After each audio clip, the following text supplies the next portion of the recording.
And Saturday, December 5th, 2020, 8:31 p.m.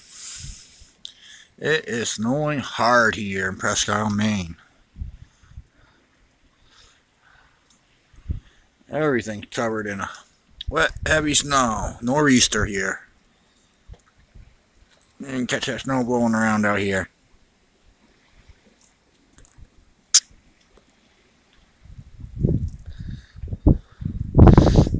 That's what the front yard's looking like in this nor'easter today.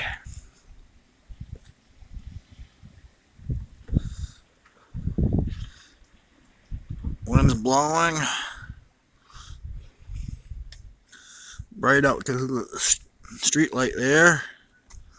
But because of snow reflecting too.